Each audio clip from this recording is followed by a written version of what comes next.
Hey guys, this is Jeff Stanek with Figured Out Baseball. We've got a great Figured Out Baseball podcast for you today, one that I'm very, very excited about. This particular podcast is in our series that we call the Real Dirt Podcasts, where we get our hands dirty, talking about one particular topic for, about a half hour, give or take, one very specific topic with a very qualified person. That way, hopefully anybody that has interest in that one topic or area, hopefully we sort of exhaust everything that you would want to know or want to hear in that area or on that particular topic. Today, we're lucky enough to be joined by Rodolfo Martinez. He is one of our contributors to Figured Out Baseball. So if you go to the Figured Out Baseball website, you'll find video from Rodolfo, which is truly, truly excellent video, which I think you can learn a lot from and get a lot better at a lot of different things, particularly on the throwing side of things or, with arm health. I'll give you a background for Rodolfo before we jump into questions with him. He is originally from Hackensack, New Jersey. He graduated in 2017 from Pitt with a degree in athletic training. While at Pitt, he also worked as a student athletic trainer for several sports, and also worked with another college and a high school in the area as well during that time. In 2018, he graduated with a master's degree in kinesiology from Florida International University. During that time, he also earned his certification in athletic training. In March of 2019, he was hired as a full-time athletic trainer for the FIOB baseball team. And I know that from talking with Rodolfo in the past, he's worked with baseball, but baseball is also a passion for him. And you'll see that as we get a little bit further into this bio. December 2020, he was hired. He left Florida International and was hired to be an athletic trainer for the Louisiana Air National Guard, which I think is kind of a really cool thing to get into. Shortly after doing that, he opened his own business. He is the creator of a business that he calls La Gasolinera PT, physical therapy. The website is lagasolinerapt.com. And on the website, basically, he provides custom training solutions for overhead athletes, some of those being baseball players. And sort of a mantra on that website is conquer pain, enhance performance, throw gas. Thus, the title of the website, or the title of the business. So Rodolfo again is a contributor to FiguredOutBaseball.com. This is our first podcast, but I believe that we are probably going to schedule another podcast after this. If you listen to Figured Out Baseball podcasts often, I hope that you'll check out our podcasts on other platforms. You can find Figured Out Baseball podcasts on Apple Podcasts, Spotify, Google Podcasts, as well as podcasts and YouTube and videos on YouTube on our Figured Out Baseball channel. So we're trying to put our content out there as much as possible. But without any further delay, I'd like to welcome Rodolfo to the podcast. Rodolfo, I'm very, very excited to get into this one with you. Jeff, thank you so much, and same here. Very excited to dig into this, and it's a pleasure to be doing this. Sort of by chance, but maybe it's a good fit. Today's podcast is brought to you by Crossover Symmetry and armcare.com. So Rodolfo, the name of our podcast today in the Real Dirt series is Injury Prevention. I know that's something that is a passion for you, and for overhand athletes, it's something that is certainly it's a pretty hot topic. It's something that I think not enough people probably pay attention to, especially at the youth training levels. But can you tell us why, in particular, this is something that is a passion for you and something that you would like to spend the next 25 minutes talking about? I mean, again, as you alluded to, I think arm injuries, are such a problem in any sort of overhead sport. And realistically, that's just because throwing a ball, whatever implement you're doing, whether it's baseball or softball or football, is going to be stressful on the body. It's going to be stressful on the body. Same thing as a lot of other activities are, in the athletics world. So realistically, I love working with overhead athletes just because it's such a customized and tailored solution. Realistically, it's about forming that relationship, forming that bond. And through that bond, you can come to discoveries together. Everyone's throwing mechanics are different. Everyone's routines are different. What they want to train for is different. So I love just really digging into the nitty gritty and finding the right solutions, for certain athletes, however it fits into their schedule, however it fits into their sport, whatever it may be. Can you kind of tell me some of the most important aspects of injury prevention, whether that be, things that you like. Do you like a lot of band work? Do you like do you think a certain amount of throwing is the most important thing? Like, I know there are guys on social media that I trust, that I think are really good, that basically promote a lot of throwing, and kind of the more that you throw, the healthier your arm will be. Do you think that it starts with weight training? Do you think weighted balls or plyo balls are a part of it? Can you just kind of talk about some of the things that you think are the most important, generally speaking? Like, you should pay a lot of attention and spend a lot of time doing this or that. Other things that maybe mobility. I don't know what it is, but do you have particular things that you believe are sort of the first and most important things to pay attention to when it comes to injury prevention, or is that individualized as well? Yeah, before digging into anything like that you mentioned, I think the most important thing is you have to be really cognizant of how your body feels. You have to be really in tune with your body and really monitor all of the training you're doing on different ends of the spectrum, whether it's in the weight room, whether it's on the playing field, whether it's bands or whatever it may be. Realistically, treat your body almost as a science experiment. You're adding a variable in, whether it's weighted ball training, whether it's plyo balls, whatever it may be, and then seeing what the effects are, seeing the results. Does it make your arm sore, or does it make you throw harder? Are you noticing that you have better velo, better commands? Obviously these things are going to be things that take time, but you really do have to treat your body like that science experiment and see what works for you. So I think all of these things are different components to the puzzle, and they're different tools, that we can use in order to, like you mentioned before, improve your performance and then also keep your arm healthy. That's realistically all I'm trying to do with my website, with La Gasolinera PT, trying to give athletes the resources that they need to find that customized solution for them. So I think you touched upon a lot of great topics. Obviously your weight training plays a huge part of that. And within the weight training is not just, like strengthening type exercises. When we think of training that's in the weight room, we think of your dumbbell press. We think of, exercises for these, big muscles. Realistically, training in the weight room can also include explosive things with med balls, plyometric type actions, different things like that. So weight training is going to be a huge component of the puzzle. Beyond that, it's going to be, how you're throwing, like what you're actually doing when you throw. So some people, like we said, respond better to throwing every day, and these are the people that may get a little shorter of a programmed rest period in their total year-long season.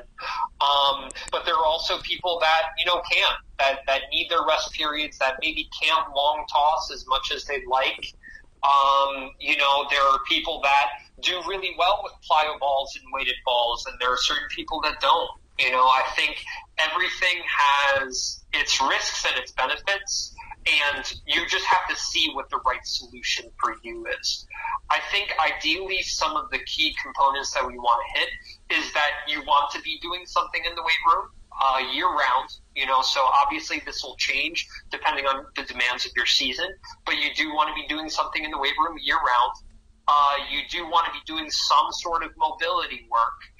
Even if it's relatively light, even if you tend to be naturally loose and don't need to do all that much mobility work, I think some mobility work is definitely a piece of the puzzle.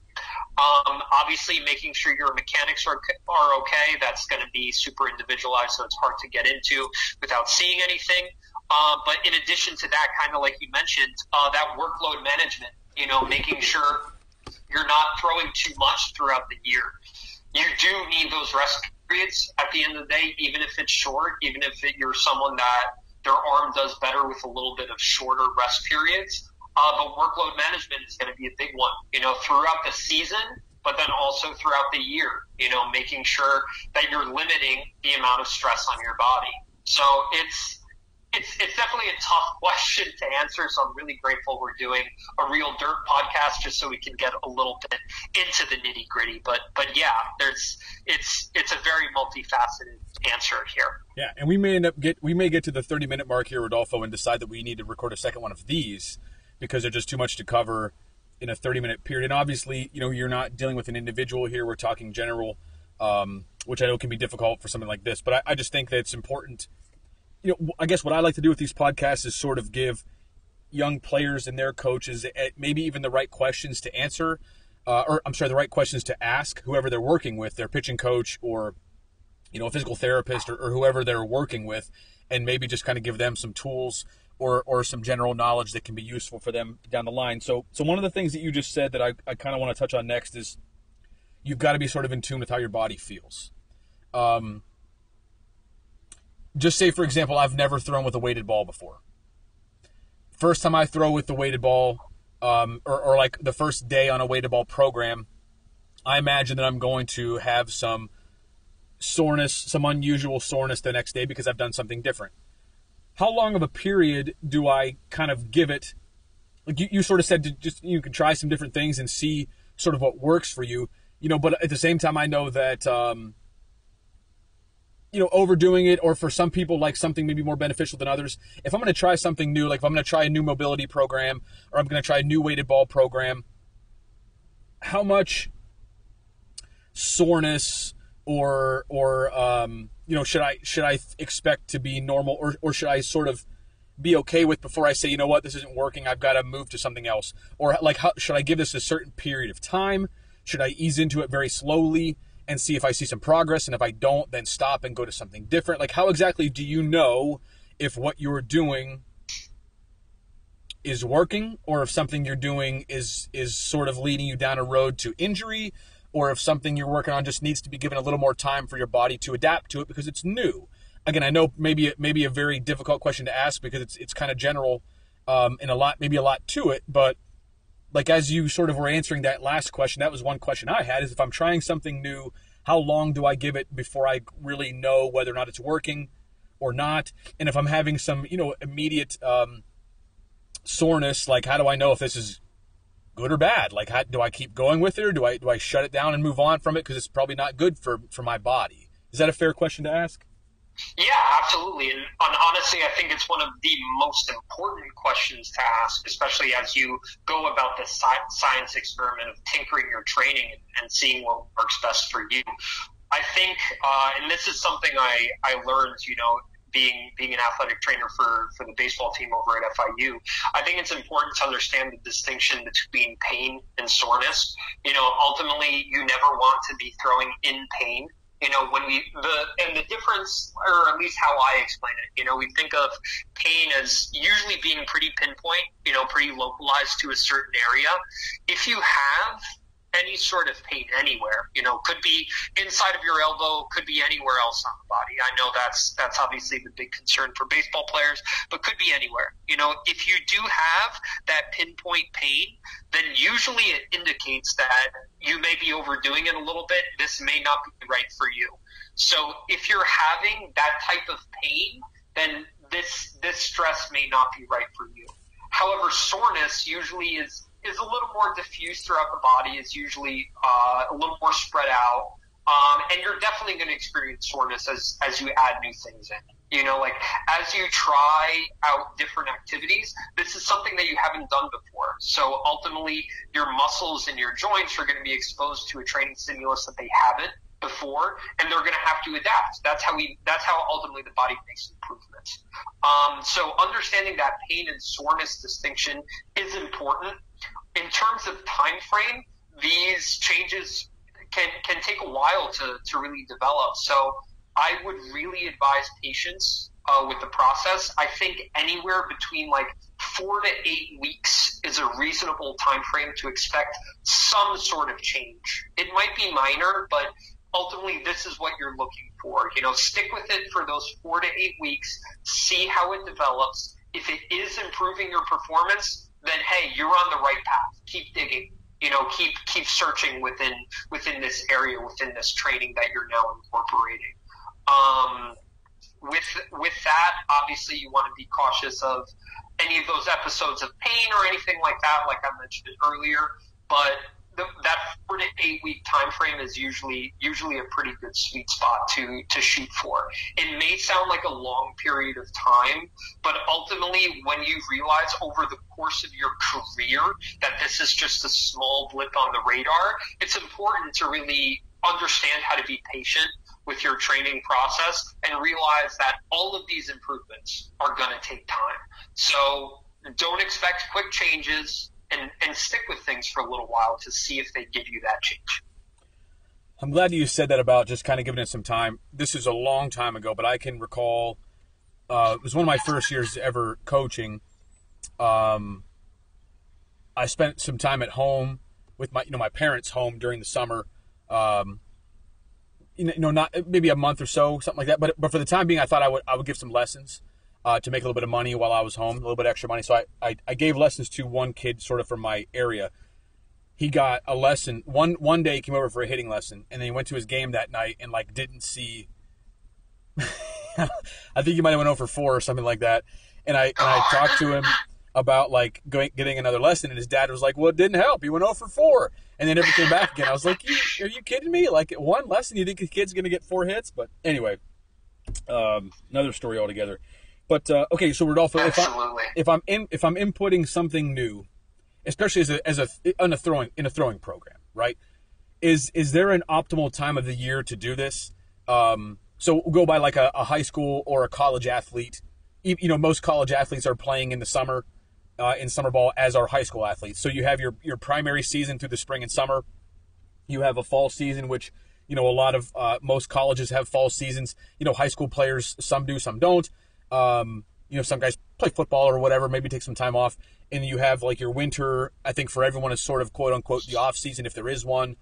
Is there a better time than others to implement some of this stuff? A better or a worse time? And I guess I'm thinking I think it's going to depend on different people, whatever works for you and whatever works for your personal habits.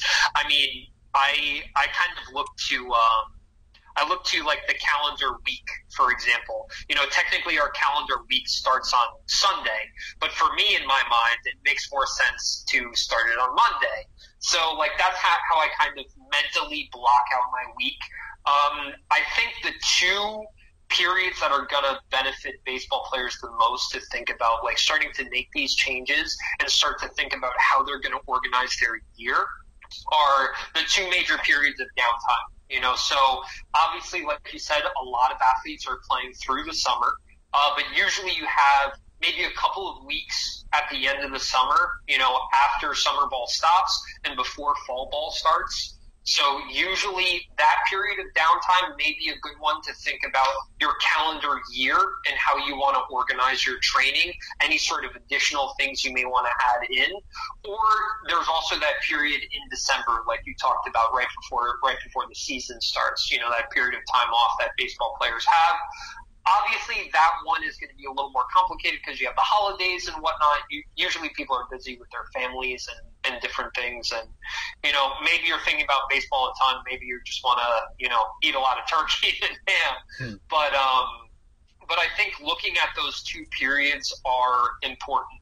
I think for me personally, I would prefer that summer period just because it's not right before the season.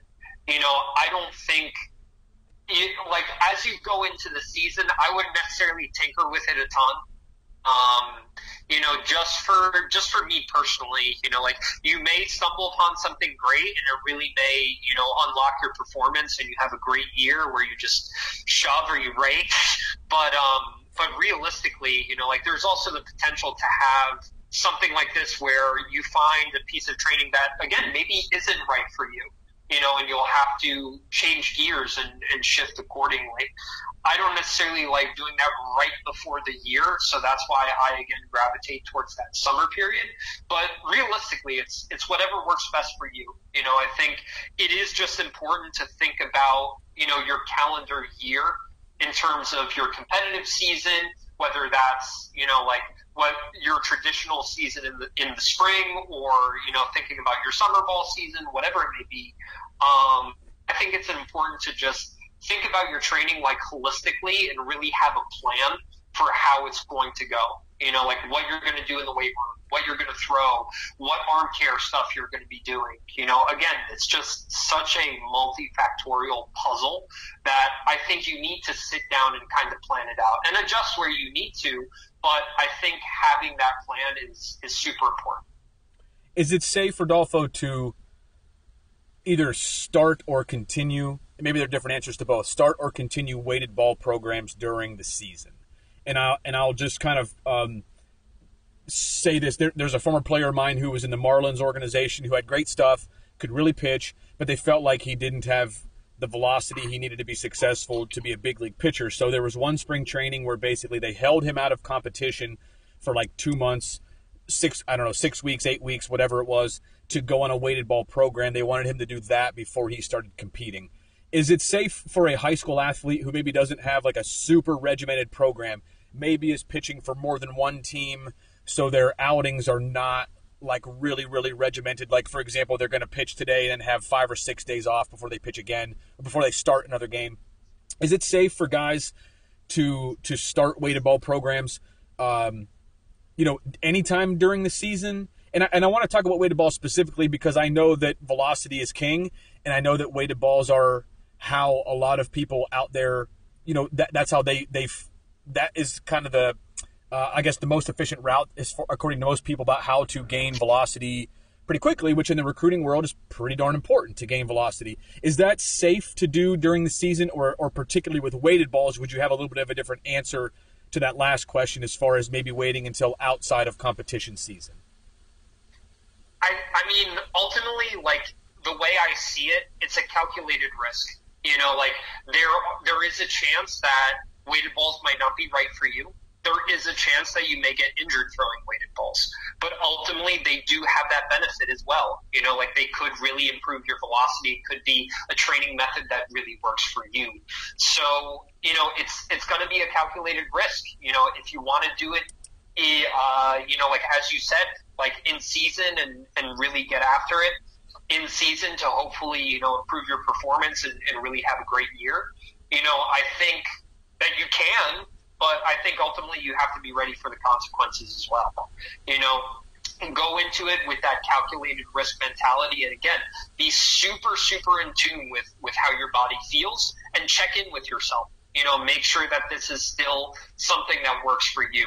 I think weighted balls in particular are interesting because, again, they're super powerful in terms of like a training tool and to improve your performance, but they can also not necessarily be dangerous, but it could just not be right for you. It could not necessarily do it doesn't necessarily mean it could do something for you. So I think realistically, you just have to be ready for both ends of that coin. With weighted balls, again, in particular, I think it would be ignorant to shy away from that potential there. So if you are someone kind of like you're describing that is a little bit on the cusp, yeah, weighted balls might be worth it. Like, it may be worth it to just go for it because you don't necessarily have anything to lose. If you're not necessarily getting recruited, if a lot of, coaches are kind of passing you by because you have so-so stuff, then yeah, give weighted balls a shot. Like, at that point, you kind of have nothing to lose, so you might as well give it a shot because you can see some powerful benefits like we were talking about. There's a lot of different areas to go to from here. There's no way in the world we're going to finish up all the notes I have written down in the next 5 minutes. So I might have to ask you if this can be part one of what ends up being a multi-part Real Dirt podcast series, which I've never done a multi-part Real Dirt series before, but if we're ever going to start, this seems like one of the most important ones. Absolutely. I mean, I'm open to it. I'd like to apologize because I know sometimes I can get long-winded, but ultimately, like, it's because I'm passionate about it and because all of this stuff is so individual, so you really have to tinker with it and see how it works for you. So there's a lot of stuff to dig into here. Yeah. let's stick with weighted balls. I have several places I can go to from here, but let's stick with weighted balls just for a minute. Are weighted, and by the way, Rodolfo has some really great videos on the Figured Out Baseball website on weighted balls and how you'll have to check them out for yourself, but you can check out Rodolfo's weighted ball videos on the Figured Out Baseball website at figuredoutbaseball.com. Are weighted balls, Rodolfo, is that something that should that be sort of a seasonal thing, or something that players are sort of implementing all year round as they're throwing? Is that something you should do sort of in a couple different segmented, 4 to 8 week periods or whatever throughout the year, or something that they should be doing if they're throwing 9 months out of the year? Should weighted balls be a part of their programs for 7, 8, or all 9 months of how often they're throwing? I think that, again, there's a lot of ways to break it up. I think the answer, if weighted balls are right for you, I think the answer kind of lies in the middle. I think you should be, if you are doing weighted balls, I think it should be longer than just one 4 to 8 week period, or even like a couple of 4 to 8 week periods sprinkled in throughout the year, throughout the calendar year. But I think I'm not necessarily sure it should be something that's done year round. I think all training at the end of the day is going to have peaks and valleys. It's going to have ebbs and flows. That goes for everything. As your your training year progresses, as you ramp up with more with in-season type stuff, then obviously your work in the weight room is going to slow down a bit.